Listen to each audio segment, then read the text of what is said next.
Welcome to Las Vegas, Nevada. And in Sin City, sometimes you're dealt a bad hand. So what do? Do you fold them or do you double down? It's the Wrangler National Finals Rodeo presented by Teton Ridge.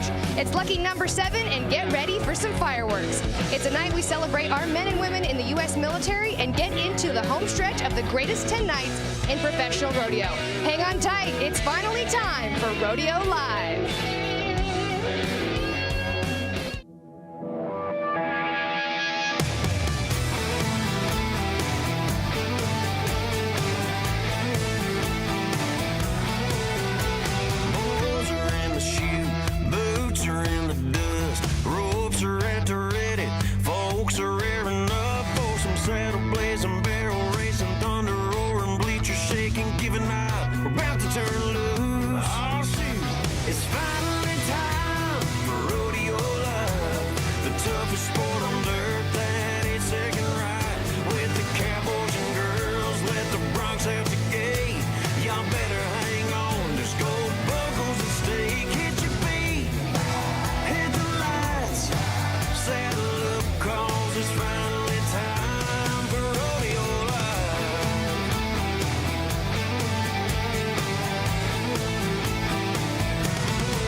Welcome to Rodeo Live, round lucky number 7 of the Wrangler National Finals Rodeo presented by Teton Ridge. And you better hang on, there's gold buckles at stake, and we are fired up on a Wednesday night. We have an amazing group of experts to bring it all to you, starting with 5-time world champion steer wrestler Luke Branquino, our fabulous Cowboy Channel analyst we know her, we love her, Sierra Spratt, and our 3-time world champion bareback rider Tim O'Connell. I'm your host, Janie Johnson. And guys, tonight is a special night. We want to take you into the fold with folds of honor because it is military night. Very special. Yeah, very special. You know, giving honor to the military who has kept us, protected us from enemies, foreign and domestic. And, you know, without what they do for us, we wouldn't be here doing what we love. And that's why I'm sporting my Cryptek sports coat right here. It looks pretty sharp, doesn't it? Tim, you got a little camo going on. I don't know about the rest of you two girls.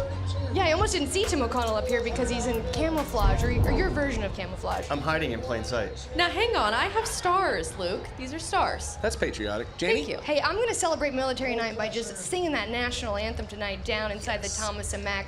This is a great night. We are so proud to honor our men and women in the U.S. military. But we got to get into the story of the night, of the week, of the decade even. Stetson Wright last night in the saddle bronc riding. They throw the yellow flag. And Tim, you know where to start with this. Yeah, when we're watching this with Stetson Wright, on first glances, there's a lot going on. He makes a fantastic ride, but then here comes the yellow flag. I mean, when this gets on all over the social media, when you start really looking at it, you can see his reaction. When you know you have your mark out, you know you have your mark out. You do not make a mistake like that and not own it. Yeah, we're going to break this down on all sides here, starting with his brother, Rusty Wright, who definitely knows a thing or two about saddle bronc riding. He said, "This is getting absolutely ridiculous. These judges are literally robbing people of world titles and embarrassing the entire rodeo industry. Something has to be done about this." And he showed the slow motion. He showed both sides, basically from the television broadcast. And guys, that is a pretty big official statement from Rusty, but we got an official statement from PRCA starting this morning. And this is kind of a long statement here. Beginning in 2024, the Professional Rodeo Cowboys Association implemented review for the Wrangler National Finals Rodeo for judging calls in the arena. As access to the technology increased, it was vital that we adapted to provide a fair and opportunity to competition. PRCA Director of Rodeo Administration Steve Knowles said, including embracing video review when possible. The initial implementation included 6 specific calls, competing before breaking the plane of the barrier, crossfire, livestock infraction, spur out, burial malfunction, and no nod in all events. After a successful first year in practice, the review system expanded in 2025 to provide for 2 additional areas of review, buck-off times and freehand infractions. Through 6 rounds of competition during the 2025 NFR, 34 infractions by PRCA judges have been subject to automatic review by officials. 3 calls have been overturned in a timely manner, subsequently announced in the arena. The other 31 infractions from the PRCA judges have been reviewed and upheld. With 12 independent cameras and 2 dedicated video officials, the review process is important to our rodeo and the fairness of competition. When a judge makes a call in the arena, we work diligently to confirm or overturn the call in a timely manner, said the PRCA Director of Pro Officials, Ron Howard. Okay, guys, that is a long quote. Luke, what do you make of that? Blah, blah, blah. That quote means absolutely crap to me, guys. Come on. Let's get this right. If we're going to be a sport, we need to be a legitimate sport. This was a BS call right here, and I'm sorry, that's just my feelings. Well, we got some smart technology to break it down. AIQ, powered by TWG AI and Palantir. Tim, take us through this. Okay, the markout states the rowel has to be in contact in the horse's neck on the first jump. That first yellow line, that is the horse. It has to be above the break of the shoulder on the first jump. There's the break, there's his foot. The rowel is clearly turned out and the toes are out. Now, as we go forward in this ride, this is where things got hairy last night, guys. Watch that jump in particular, the second jump. You don't have to do anything on the second jump. His foot is allowed to be there in a clear state of the ride. He's getting deducted points, but there is no foul for this foot being in this place of this shoulder.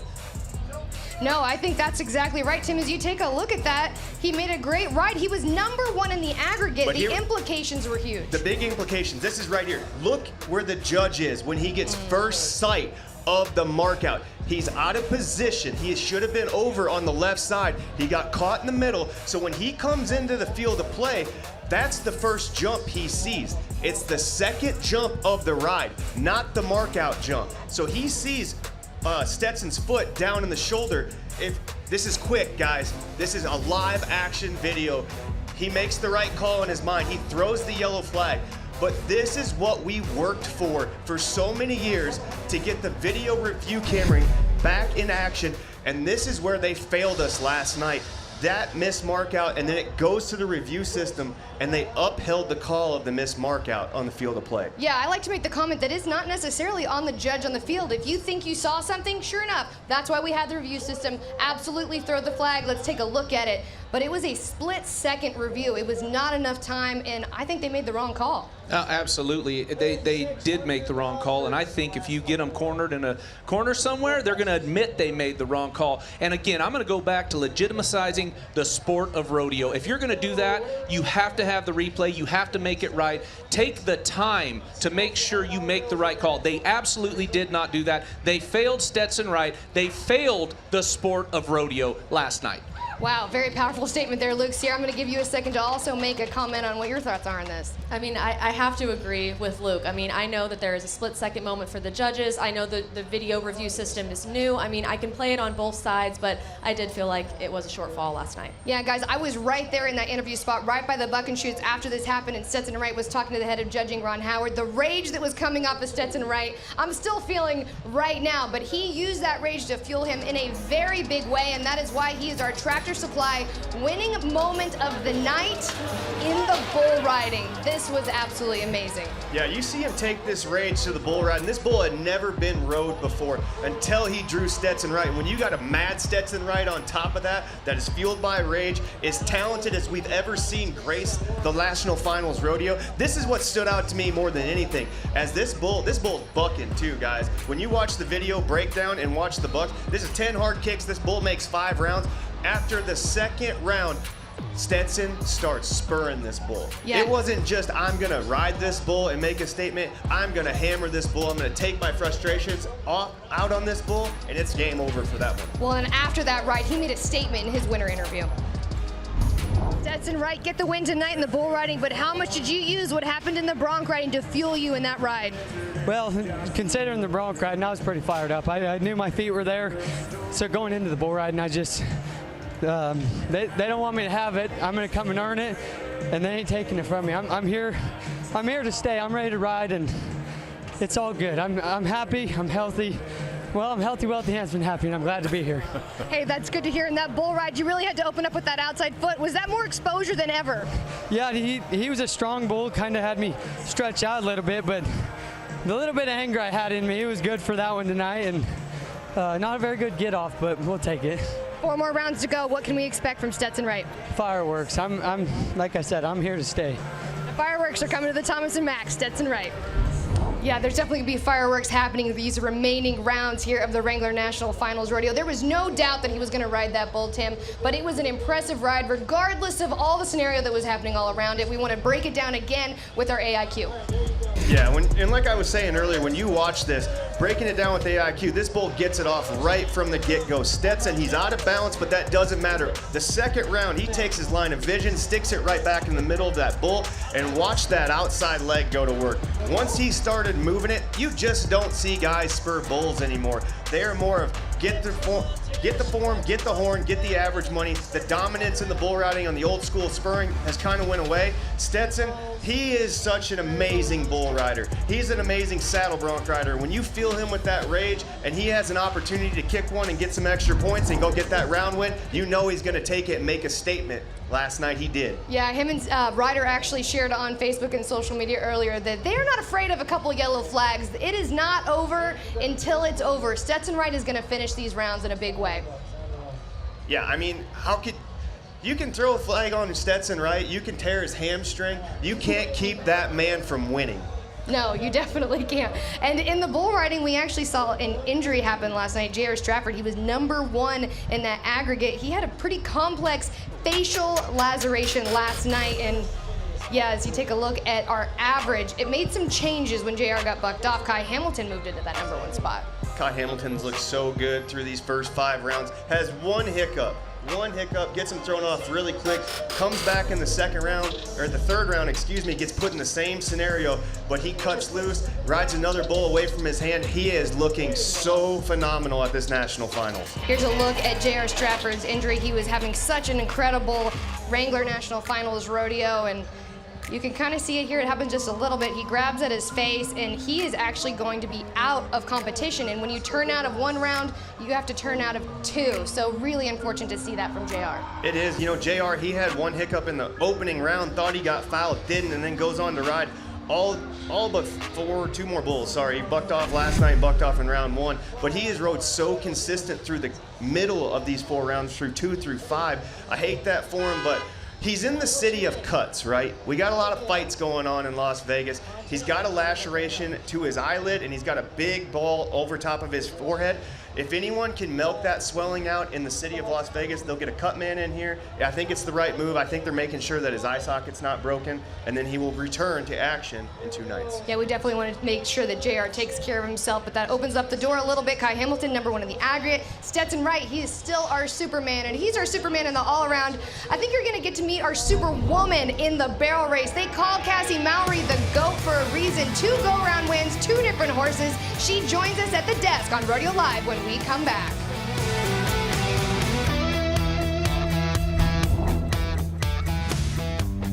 Rodeo Live is brought to you by Tractor Supply. For life out here.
like watching glass to run barrels. Two-handed around the first barrel, perfectly gets over for the second. That was such a nice run. Get a little bit faster. Oh, wow. That was an amazing first barrel. He could have came back over the top of it, but did not. She's splitting second, third in the average. I think this is going to be really fast.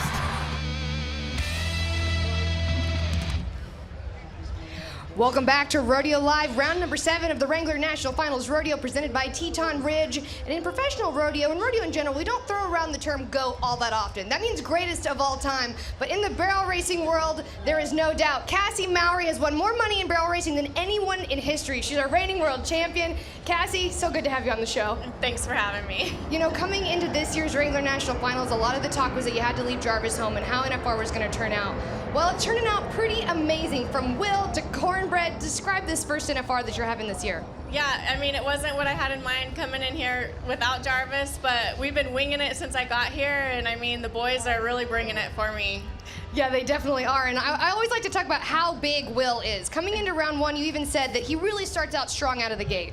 Yeah, he really does, especially he's always been great off of a break, and he did have a break coming in here, but I know that about him. He's 10. I've got to bring him here several years, so those are the things that have really carried me through this year, is knowing those little things that I don't normally have that kind of, you know, history with him. But Will did first out of the rodeo, first on the ground, and he came out strong with our best run.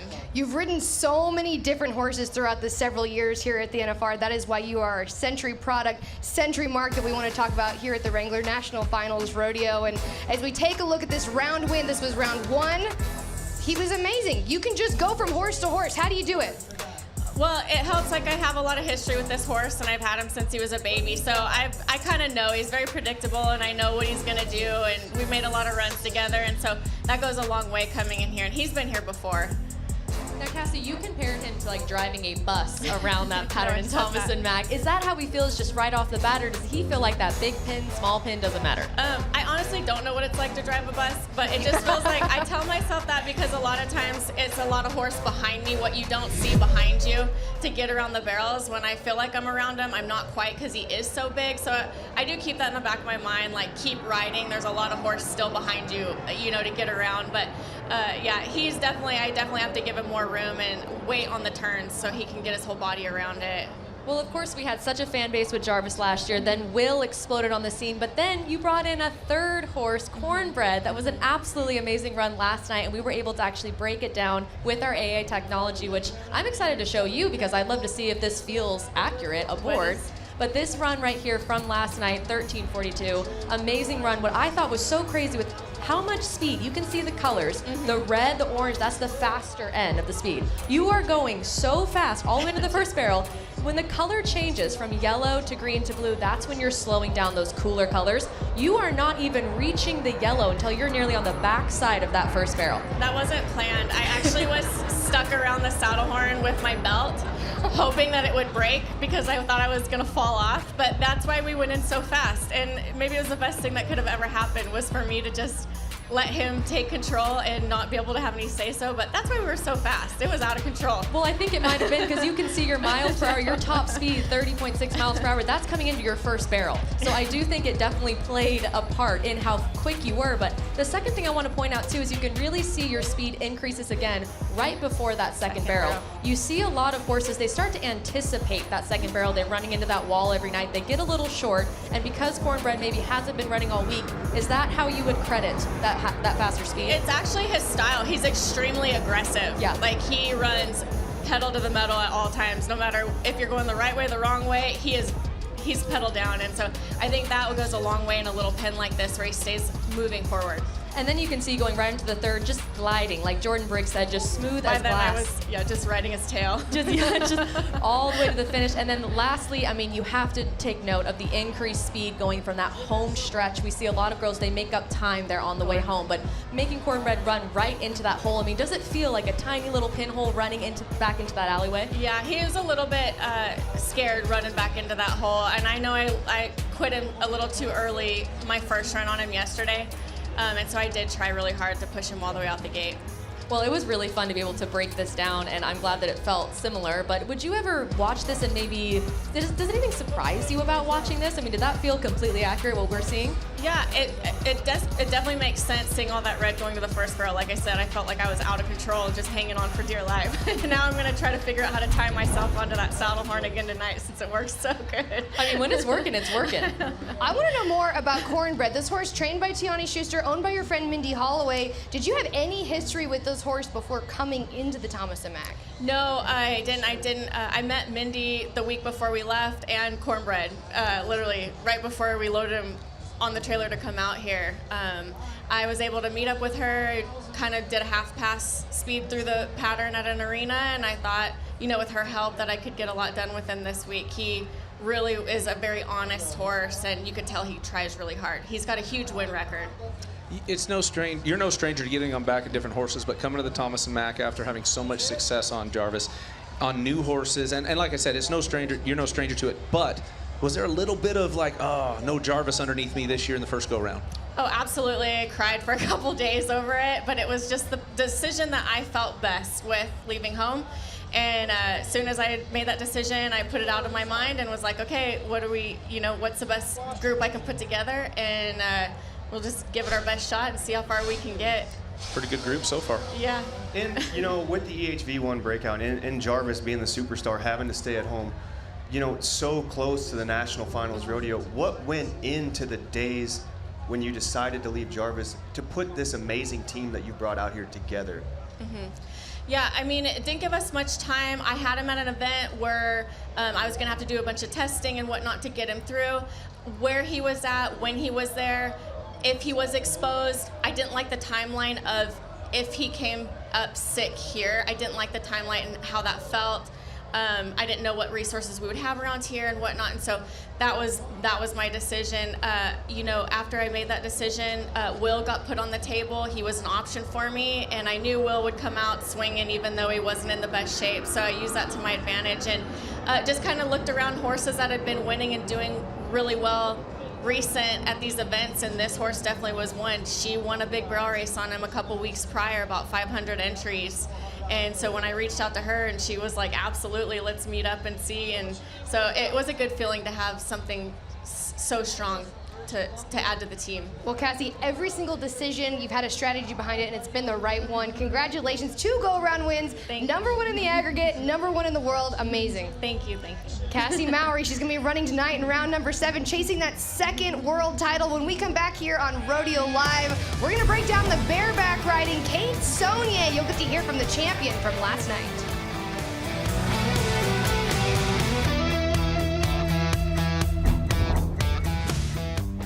Rodeo Live is brought to you by Century Products, official stock tank of PRCA and WNFR.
the sport on dirt, that 8-second ride with the cowboys and girls, let the broncs out the gate.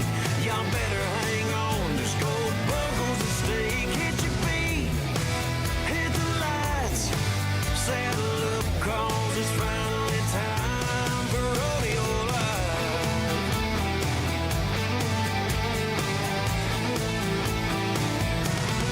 We've got the fastest girls on. Well, in the bareback riding, it's been all about the rock star Rocker Steiner. He broke the single season earnings record, and he is on a fast track to his first ever world championship. But Tim, as you take a look at these world standings projected and current, it adds up pretty equally right there. These guys have not missed a step, but it's hard to catch up to Rocker. It is. Rocker has gotten such a lead built up in front of all these guys. It's going to take a major mistake and him not winning anymore at the Wrangler National Finals for him not to lock this up. And before, probably about round 9, I mean, he's going to have to.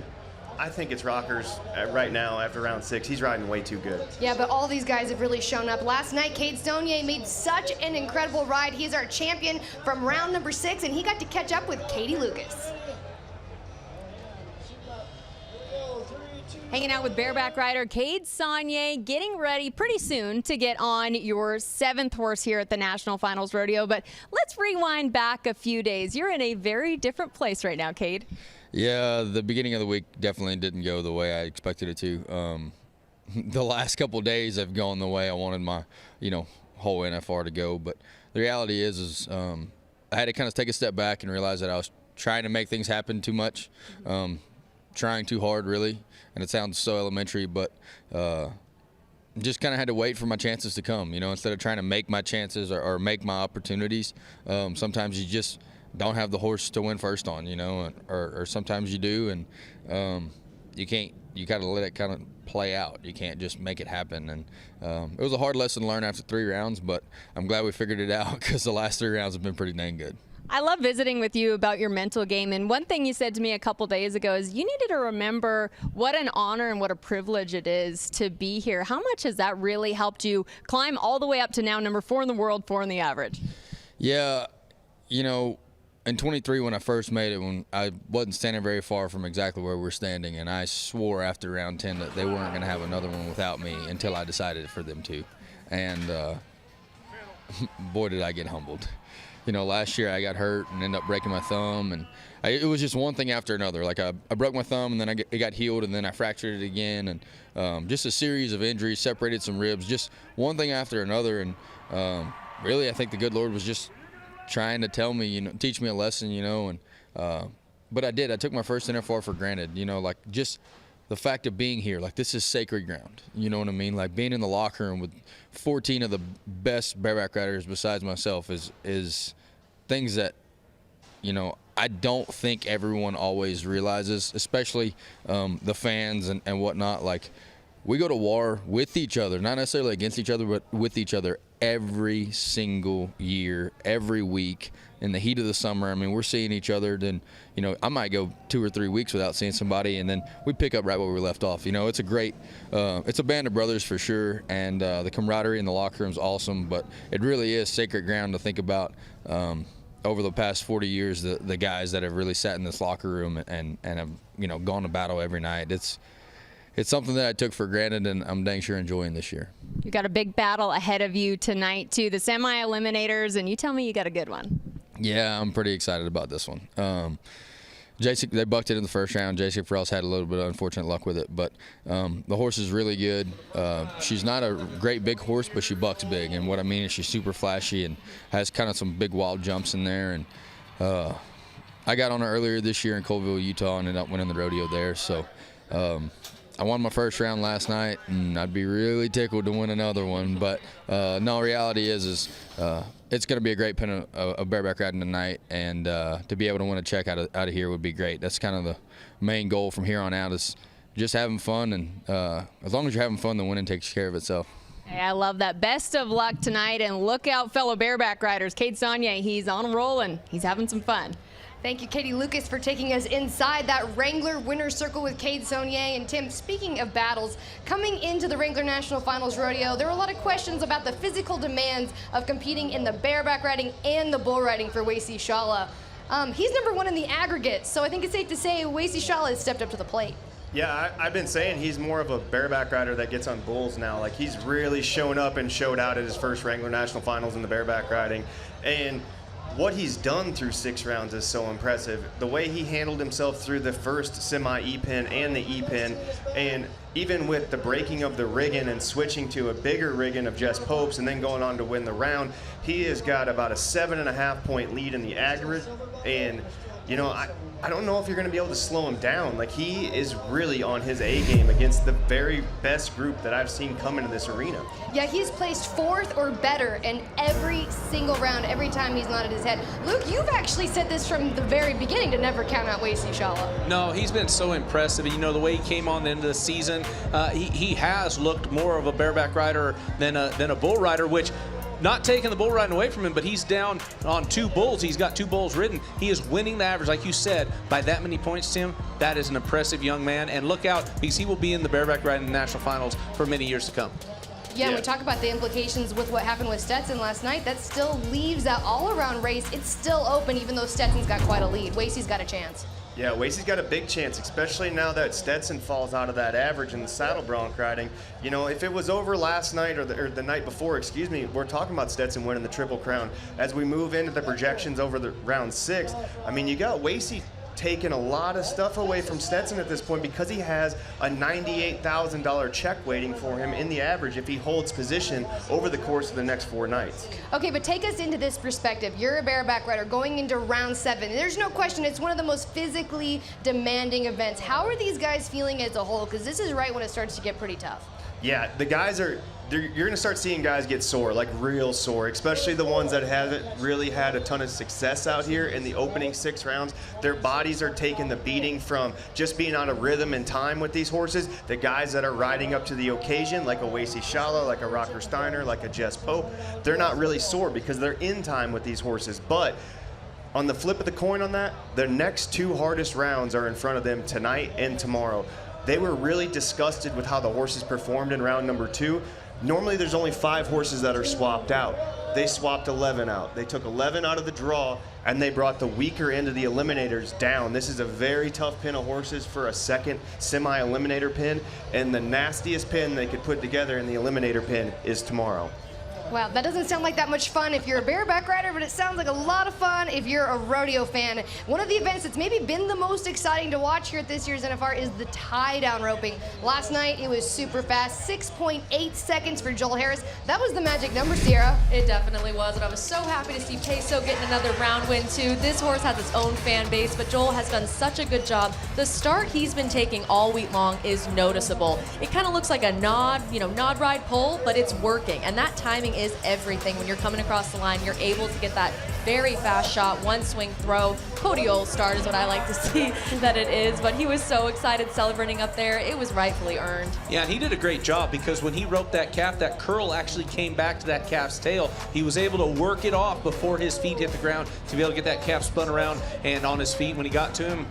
Great run. Yeah, it was some cowboy stuff right there. As you take a look at what the average is looking like, Brush and Mitten, he is leading that aggregate, kind of snuck in there every single day to be in that #1 spot. But the big thing to pay attention to, Riley Webb, John Douch at 2 and 3 in the aggregate. And this is what the world standings are looking like. You want to look at the projected. That's going to be, if it ended last night, exactly who your world champion would be. Riley Webb, he'd be getting yet another gold buckle. And we got to talk about, too, Riley Webb took a wrap and a hooey, just 1 wrap last night. I mean, that was pretty impressive, knowing that you got to stay in that average, but that just goes to show that he knows what he's doing, and when he's strategic, when he does stuff like that, and it paid off, clearly. Yeah, and like I said, with Shad, that calf getting up on him 2 nights ago, Riley has to still go get money in the go-round, but he could not safety up. He just has to go do his job. Get the start and go tie him down. He's going to get money in the go-rounds doing that, but if he backs off at all thinking, I'm just going to coast through the rest of the finals, that door is still open enough where somebody can get in.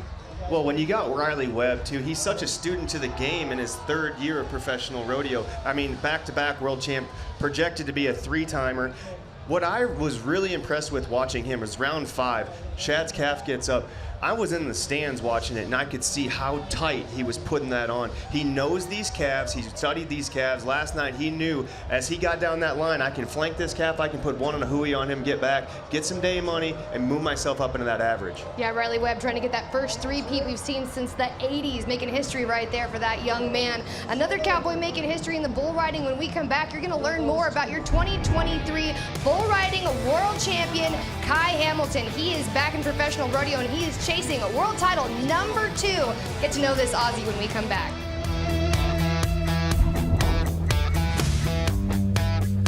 Rodeo Live is brought to you by Wrangler. Long live Cowboys.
But you never know about Kai Hamilton. He's little, light. Caesar might think he's got a handful on him. Get that foot down. Going to go to the left. Normally goes right. He's bucking better now.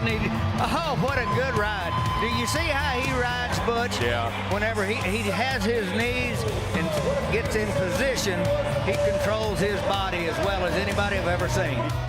Kai Hamilton, he has been absolutely incredible and back in full form in 2025 in this world title race we are seeing play out in the bull riding. He's the only guy who has ridden 5 out of the last 6 bulls. That means him #1 in the aggregate. Stetson Wright, #2 in the aggregate. J.R. Stratford, who's out of competition for the next 2 rounds due to injury, has moved to #3 in the aggregate race. But I'm loving this world title race back-to-back we're seeing between Kai Hamilton and Stetson Wright. 2 best friends, a lot of fun, but who's gonna win that gold buckle? Actually, last year we saw Kai Hamilton have to sit out of the NFR due to past injuries, but the statement he made in the battle for his first world championship back in 2023 still stays very strongly in our mind. This year he is back and stronger than ever as he chases gold buckle #2.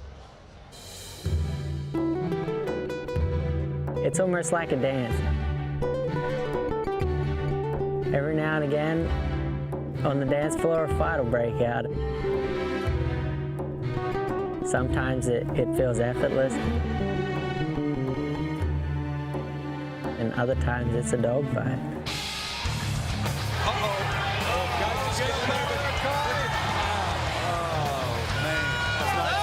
Here and can't get it done. Oh, look out.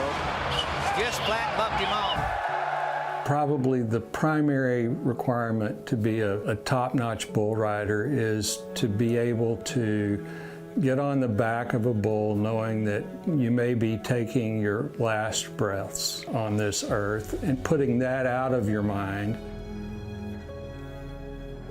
I feel like to be a world champion, you got to want it more than anything. And that's all I ever wanted to do growing up was be a world champion. Kai Hamilton was a bull rider making a name for himself. Yeah, buddy. All day long. He said, all I need is an opportunity.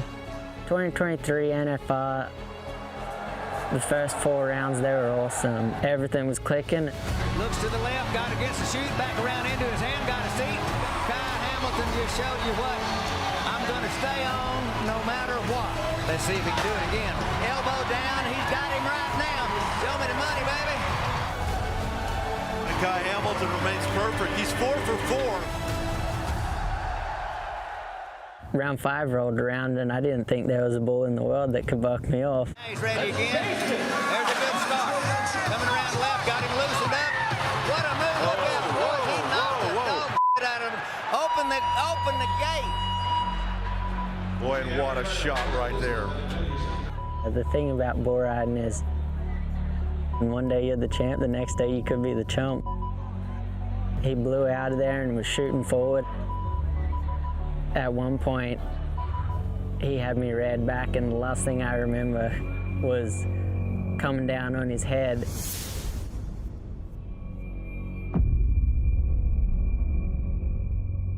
Kai Hamilton got knocked out.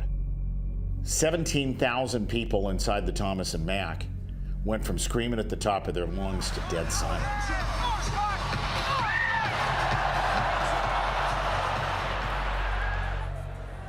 I came to when they were carting me out of Thomas and Mack, going to the ambulance. I had an air pocket on my lung and I had 2 broken ribs, and they just wanted to keep me in overnight to make sure that air pocket didn't get any worse. That next morning I had a bull drawn called Bouchon of Matt Sharping's.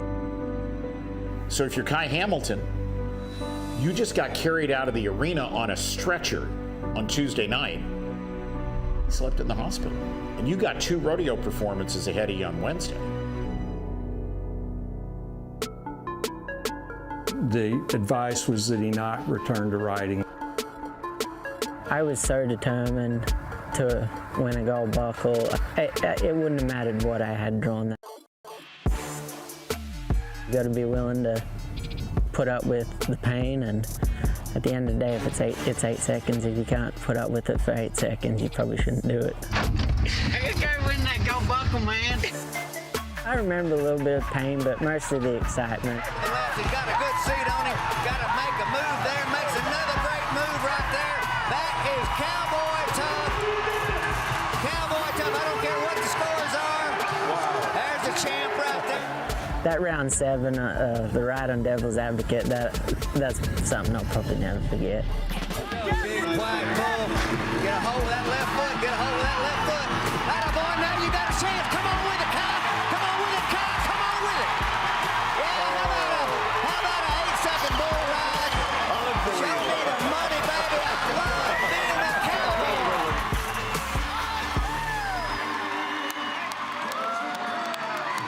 December 13th, 2023 should probably be a day that everybody remembers in rodeo history. 24 hours ago, they hauled Kai Hamilton out of this building on a stretcher.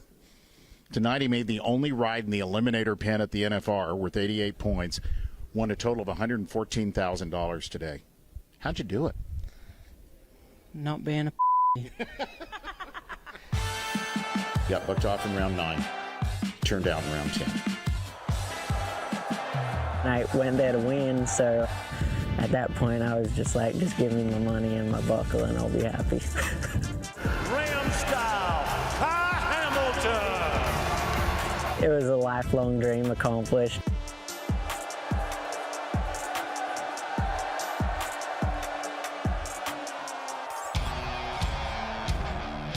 ...2024 started off, I was hungry. I mean, it's like the shark gets a taste of blood and he's ready to eat at the Fort Worth Rodeo. I had a bull drawn called Highbrow Cat, and he had actually lacerated my kidney back in 2022. So I was looking forward to getting some revenge on that bull. This bull bucked him off at the American. He reared up and fell over on his side, and as he's going to get up, I reached up there to pull my hand out and get off of him. Now that's not nice, bull. He's got a broken arm. He dislocated his right shoulder again, had surgery in February. He also had a rotator cuff tear. The combination of injuries in his shoulder would take quite a while to get their motion back. I was looking at having to sit at home for 6 months after just winning everything. It was a bitter pill to swallow. About you, but I've been waiting since December to see this kid get back on. Haven't we? I started back at Calgary. I was ready to go and ready to make a push to try and make the finals. Whoa, that's not what you want when you're coming back from an injury. Absolutely not. A bull hooked me and threw me into the bucking chute at Calgary. Just in the wrong spot at the wrong time. I had that mentality still that I was 10 foot tall and bulletproof and invincible and nothing can hurt me, and then something like that happens after being sat out for 6 months. I didn't really know if I wanted to keep doing it, so it was tough. I think it was a bummer. We want to see these guys come back, especially if they put together the kind of story Kai put together. We want to see them come back and try to do it again. I took about 2 months off and kind of just sat at home and got some things figured out. 2025 rolled around.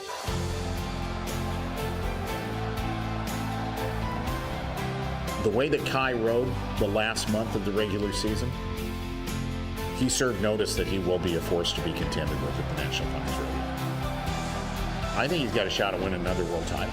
All day long. At the end of the day, it boils down to how bad you want it. Wow, Kai Hamilton back chasing that second gold buckle, and I think that just goes to show he is one of the toughest cowboys you'll ever see compete in the bull riding. He's done it time and time again, and Luke, he's back in full form this year in very strong gold buckle contention. Yeah, and he's got that mentality like we talked about Stetson Wright. They want to go out, they want to win, they want to be first, and when he sat out that year, and you know, he even said, I took some time off. I had to kind of reevaluate what I wanted out of my career of bull riding, and after those 2 months he took off, he's like, I want to go get another gold buckle, and that's what we're seeing from Kai Hamilton right now. Yeah, right now he's leading that aggregate, the only guy to ride 5 out of 6. Yeah, and when you look at this, we have to be, as fans, so appreciative of the rivalry and the brotherhood between him and Stetson. They both had their qualifications stripped. They didn't get to go to the big rodeos.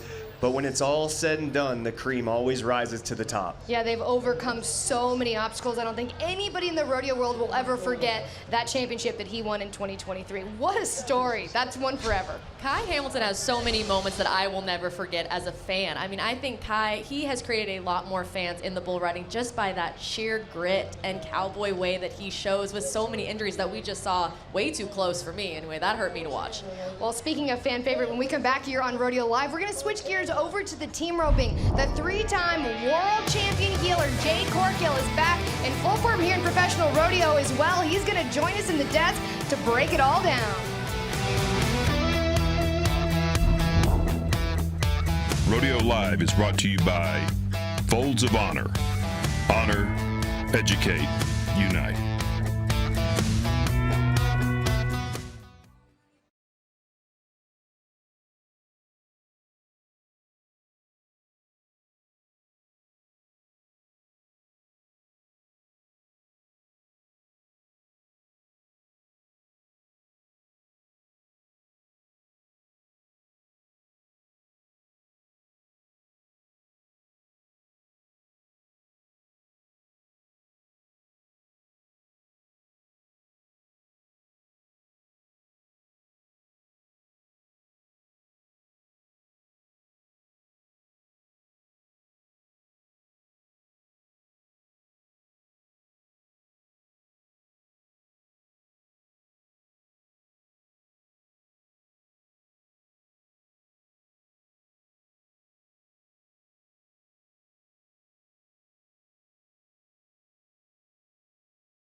Well, it's heating up in round number 7 of the Wrangler National Finals Rodeo presented by Teton Ridge. Fans are having a great time. It's a party out here in the Pro Rodeo Fan Zone as they get ready to head into the Thomas and Mack. The competition has been absolutely incredible. One of those world title races that has been pretty wide open from the beginning, though, is the team roping. Joining us now, future Hall of Famer, 3-time world champion heeler, Jade Corkill. Jade, welcome. Thank you. Thanks for having me. You guys are having an absolutely incredible National Finals Rodeo. I know you know a thing or two about that. You've been roping here since you were a senior in high school. How different is this year from then? You know, it's a lot different. Like when I think back on it, it's kind of crazy. Like how I felt then and how I felt now. You know, it's such a different. I feel like a completely different lifetime ago when I was here when I was younger, and I wish I had known then what I know now, kind of. But you know, it's been fun. The journey's fun, and just kind of trying to, you know, my time's getting where it's limited now, so I'm just trying to enjoy it and kind of enjoy the whole journey and what I've been through. What changes have you seen, Jade? Because I got to experience it when you first came here to now. Obviously not in the arena, but it's changed quite a bit, or is it kind of staying the same? The type of cattle, the start, and all that. You know, the cattle are different. They seem like now, you know, which, you know, this is kind of the only place in the world. It doesn't seem like you can get going fast enough. Right. And it didn't seem like that, you know, the first couple times I came, but I just think with how times evolved, and there's so many young guys now that they're so good and fast, and that, you know, as far as that goes, that part has gotten as a lot different, and I'm just kind of trying to adjust with the times and stay relevant. Now, Jade, we've been talking a lot how this is a potential third partner that you could win a third world title with. Is there something that all three of those headers do kind of have in common, their mentality, their style, that just works with you? Yeah, you know, if I had to say one thing, probably it's this is really important in team roping, just the kind of the chemistry that I've had with all those guys. You know, we've all been on the same kind of page and think the kind of, you know, the same way about stuff and how to go about it. And then the other thing about them is they all seem like they get out of the barrier really good, and they turn a lot of steers. And that, you know, as far as I can't do anything unless they turn the steer. So having somebody like that out in front of you is definitely an advantage. Well, when you talk about the steers this year, you know, with the border of Mexico being shut down and the cattle situation, what changes did you have to make with the limited cattle that we had in America to rope this year? It was definitely different, you know, rodeoing throughout the season. There was a lot of places that we had to kind of rope some older steers, and then they had some, you know, that were natives. But Bobby Joe, he had these. Luckily, he'd got these across before that all happened, and just kind of held them back and saved them for this. And I think they shoot dogged them at the junior high finals in Texas, and then they turned them back out and got them fed up and got them ready, just saved them back just for this rodeo. Now, there was a pretty cool moment that was captured on social media this week where a lot of those team ropers were watching your son high call in the World Series, and he ended up the champion of the 15.5. Talk a little bit about how proud you are of Colby. I'm super proud of him. It's so cool that, you know, just kind of getting to experience that for the first time, you know, as a dad, like, makes me feel old, but just getting to watch it. You know, he's always wanted to rope. He's kind of always had that bug in him, but now that he's old enough that he's actually big enough and strong enough to kind of advance and start doing some stuff that I noticed that, like, you have to do to be able to do this for a living. I would much rather do that than what I'm doing. So it's been pretty awesome.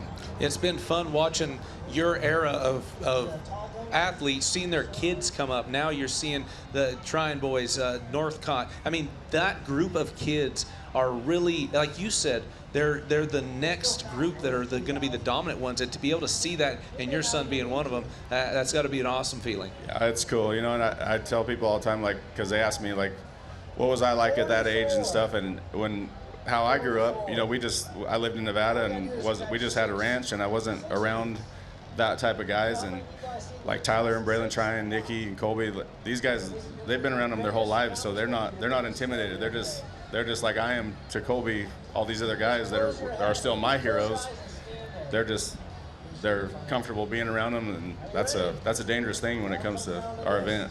Yeah, no doubt. There's amazing young talent coming up in the team roping, but it is still very much in your wheelhouse, Jade. You and Clint Summers are the only team who have clean caught all 6 in the last 6 rounds. What's kind of been the magic key to this year for you guys?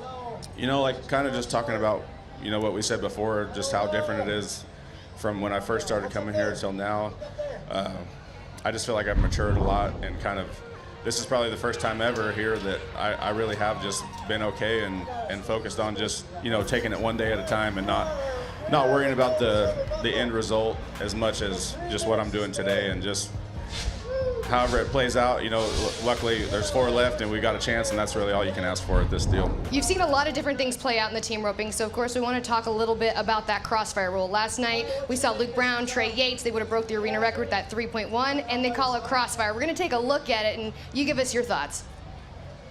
You know, they changed the crossfire rule from what it has been the first, you know, for most of my career out here. They changed it a couple years ago to a little different rule that they're looking for. Me personally, I thought that one was a crossfire. Dylan Graham's I did not think was a crossfire, and there was a couple last night that I thought were the same as Dylan Graham's. So it's me personally, I feel like they need the crossfire rule, because that's, you know, as far as the way healing's supposed to be or how it's meant to be, I think there needs to be a crossfire rule to keep it how it's supposed to be. But I definitely don't envy the judges at all. It's especially in here, you know, it happens so fast, and it's just you got to call it as you see it. And you know, I think the review thing will help and stuff, but I do think they need the rule, but it's a hard one. I'm glad I don't have to be the guy to call it. Well, and it's such a hard line right there, Jade, whether that's in the switch, forward momentum. I mean, and each judge sees it differently, and that's the tough part. You can't really get a consistent read if you have different judges seeing something different every time. Right, and to me, you know, that what I see a lot is, you know, you see the runs posted on social media, and different people post the runs, and just the angle that you see the run, it looks way different than the other angle that you see the run. And so I wish I knew what the right answer is, but I do think we need the crossfire. But it's just a fine line, and when you get to this level, stuff happens so fast, and these guys are so good and they know what they're doing. And sometimes, like Trey, and I've got this way this summer too. I've spent my whole life trying to make sure I don't crossfire, trying to know when the green light's on. But then there's times like the rodeo that they've had, you kind of got to sometimes realize you're not the flagger and try it on and let them make the decision, flag you out or not, and roll the dice. So he did, and he got flagged out, but if he didn't, it was a world record. So I think those are some great points. We appreciate a guy like you really sharing your opinion on that. But you guys have been incredible this year. 4 rounds left to go. Keep it up. We wish you the best of luck. All right, thank you, guys. Jade Corkill, he is one of the best healers to do it. Him and his partner, Clint Summers, they are on a roll here in the Thomas and Mack. When we come back, we're going to switch gears over to the saddle bronc riding. Another right on the awesome horse Renegade, 90 points yet again. Deja vu happening in the saddle bronc riding here on Rodeo Live. Rodeo Live is brought to you by Tractor Supply. For life out here.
it's time for Rodeo Live and these contestants to work their way into the Thomas and Mack. Look at that beautiful Shad Bull family. Stetson Wright, he's got 2 go-round wins and a big smile on his face. Talk about some momentum happening here. Just a little over 12 minutes to the start of round 7. Rockstar Rocker Steiner, and right there next to Wacey, Schalla, #1 in the aggregate. You gotta love that camaraderie in the bareback riding as they chase some world titles. It is such incredible competition happening here as we're already at round 7. This is the home stretch, and in the steer wrestling, Luke, a lot of things have moved, a lot of things have shuffled and changed. Ty Erickson gets another round win. What's gonna happen here?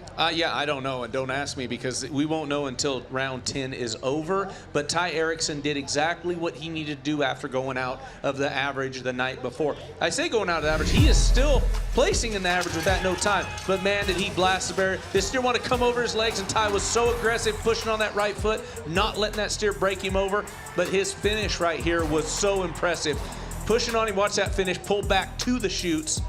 Flat fall, fast time, go-round winner. Well, and a little bit of a celebration after that run we're not used to seeing from Ty Erickson. This is a different version of him, possibly. Yeah, absolutely, and it needs to be, right? He needs to go ahead and let that excitement out, but he's going to have to bottle it up and use it for the next 4 nights. Yeah, and he's going to have to pass Tucker Allen right there, who is just dominating the aggregate race. Stetson Jorgensen, who's battling an injury right there. But this is what really matters as you take a look at these projected world standings. Will Loomis, we thought it was this year. He's projected #2 because Tucker Allen has just dominated this season. Yeah, and talking about Tucker, he is going to have to place in some go-rounds. He can't just coast. He cannot coast into that aggregate championship. He's going to have to place because of the guys like Ty Erickson, Will Loomis, Stetson Jorgensen. They are not going to take their foot off the throttle, so Tucker is going to have to press the barrier and get some go-round money to go along with that aggregate. As you think about tonight, round 7, what typically happens in the steer wrestling at this point? Who are you looking at? Yeah, so, you know, the 3rd run starts on these steers tonight. These guys know they've had 2 runs, so they're going to have an idea what they're going to do. Not just 1 idea, but 2. So they're going to have to know, can I maybe see a little bit? Because they got outran the first time they run them, and then they broke a lot of barriers the second time. So this is a tough pin of steers. So it'll be interesting to see how they go about it. Yeah, it's going to be fun to watch. And in the saddle bronc riding, Statler Wright, he gets the win, 90 points on Renegade. I want to make a comment about this horse. Stetson Wright, this is not the same video from round #1. Stetson Wright was also 90 points on Renegade, this amazing gray horse. First trip for this horse to the National Finals Rodeo, and he's 2 for 2 on go-round wins, Tim. 2 for 2. I think this horse is going to prove himself to be in the TV pin from here on out. Trusted him in the 2 pin, the souped-up hopper pin, but there's something about that Renegade, the timing, the kick, the style, and when you put 2 rights on their back, you're going to get 2 90-point rides. The saddle bronc riding has been absolutely wild, but we're going to relive this moment here with Stetson Wright from round #1 on Renegade. Same exact score. I asked Statler on the winter interview which one is better. It's up for debate. Statler said he was better. I think Stetson might disagree. I think they disagree. Agree to disagree, you know, but that's the beauty of this horse. They knew what it was going to do. They knew what it was going to feel like. He's got the rein. You know the brothers are going to talk to each other. But what I love about Renegade is he just goes out and does the same tracks. It'd be cool to see if he just landed jump for jump in the same spot. That's a great horse, a young horse. It's going to be around for a very long time. Yeah, look at the stats on this incredible horse. Like I said, this horse's very first trip to get to buck inside the Thomas and Mack from Wayne Bold Rodeo, 40.5 was the average stock score in 2025, but I think that might have just gotten boosted a little bit after the NFR. This horse has been really, really fun to watch, and you know what's wild in the saddle bronc riding is we've only had 3 guys get go-around wins. We had 2 for Stetson, 2 for Damian Brennan, now 2 for Statler. So I think we need to spread the love around a little bit in round 7. Well, as this draw comes out and you're seeing guys that are going to start taking command of this aggregate, taking command of wanting to justify a world championship, and the guys that just haven't got a go-round win. You're going to start seeing from round 7 on the guys that are going to press, that are tired of being outside of the money, tired of not going to the South Point every night, take these chances for a big check and a go-round buckle. Well, and a guy I think is okay with maybe not getting a go-round win because he is very much moving on to that track of a 5th world championship is Zeke Thurston. He is just staying cool every single round.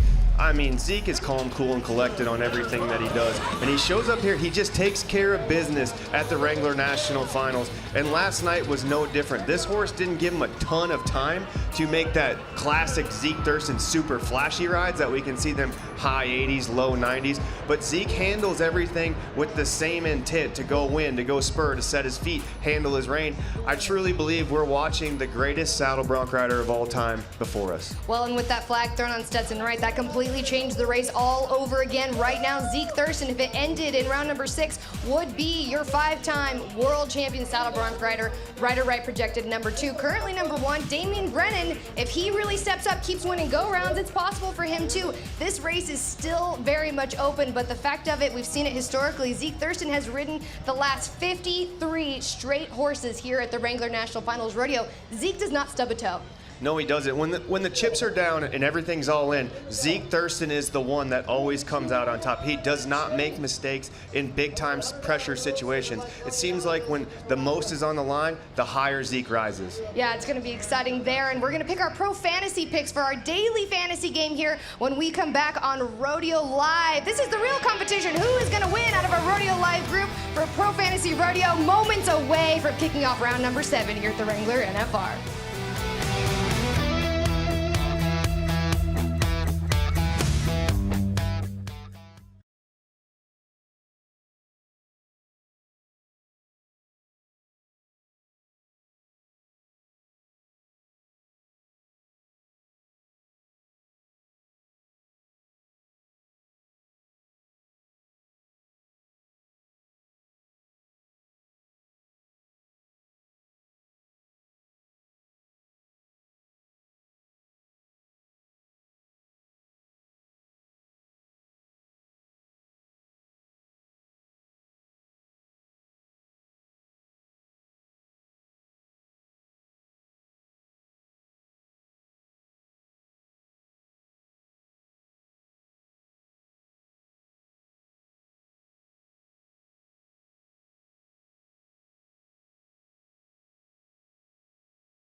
Our fans are so excited to be here. All I want for Christmas is a gold buckle out of the Thomas & Mack, and we are having so much fun as we get closer to round number 7. And if you're following this rodeo saying, man, I wish I could be a part of all the fun, you missed the big game, you still have a great time to be a part of this game here with PFR Daily Fantasy. That's Pro Fantasy Rodeo. $10,000 total payout each round. Go to profantasyrodeo.com, and here is our talent game. I'm moving on up, okay? At least I'm not last. Sierra Spratt in that number 1 spot.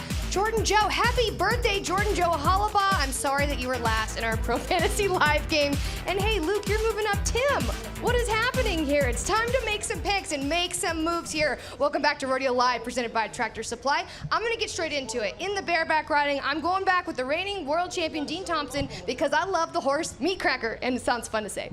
I mean, he's looked phenomenal in the last 3 rounds. He's got a horse that is electric in this building that he's had success on before. Kade Sonnier is going back-to-back in the rounds. Exactly what Tim said, and I didn't cheat, I swear. People of the fan. You are a man of the people. You got Wacey, Schalla, and the fans from Pro Fantasy Rodeo. 35.5% of them also chose Wacey, Schalla, and the bareback riding. In this steer wrestling, I've picked him from the beginning. Everybody else picked him as well. Ty Erickson, just across the board. He's just too good of a deal, too, you know? I mean, for the money, he's just been electric here in the Thomas & Mack, so. Well, I don't know if that was You hate to call a guy a bargain, but the bargain is he came in low and is one of the greatest that's performed in this building, and he's proved that with one hiccup. He's the guy. That's what Sierra said. That's so what she said. No movement on the teams Oh today. yeah, no movement there. Okay, in the team roping, I'm going with Clint Summers and Jade Corkill because obviously they're the only team that's caught all clean. I'm going to keep splitting this team up, and there was a pretty cheap team, and they do get money. Don't you like being called a cheap team? Andrew Ward and Jake Long for me. They went lower in the average, so now they're going to be trying to get more of those chips with some rounds. These guys are going to go get the money. Tyler Wade, Wesley Thorpe. All right, in the saddle bronc riding, and I have a feeling as soon as this comes up on the board, it's going to be pretty similar. Oh, you know, kind of. Stetson Wright, he's out for vengeance. He is back. They are not going to be able to stop him. Cade Bruno, this is the horse Stetson got on in round 2, Bugsy. This horse really bucks. Cade looked phenomenal last night. This is his time to shine. If Zeke can do it without a halter, he can do it with one. I'm going Zeke Thurston. Listen, it's a judged event, I know, but I'm still going with Stetson. The man of the people, and over 56% of fans at home also pick Stetson Wright. So they're cheering for you, Stetson. And in the tie-down roping, I'm just going to go for a repeat. That 6.8 was amazing. Joel Harris. Riley Webb, he's looking like he's heating up, and it's time for him to show up. Oh, now who's copying Riley Webb, too? Shad's the man. You, every single time. I think that, Luke, you're just reporting to the fans on what they need to pick. In the barrel race, I'm going with Halen Lyde. She borrowed this horse. She's gotten 2 second places. Her pancakes are going for the win. Haley and sister, it's been a minute since we've seen him at the South Point, but it's going to end tonight. No, I think it's Peanut Seed's turn. I'm going Caitlin Scott in the barrels. Yeah, she checked in with me. We did some fine-tuning. Haley for the win. I can't believe that none of us have picked Kassie Mowry. I'm actually kind of ashamed of myself. But the rest of the fans did pick her.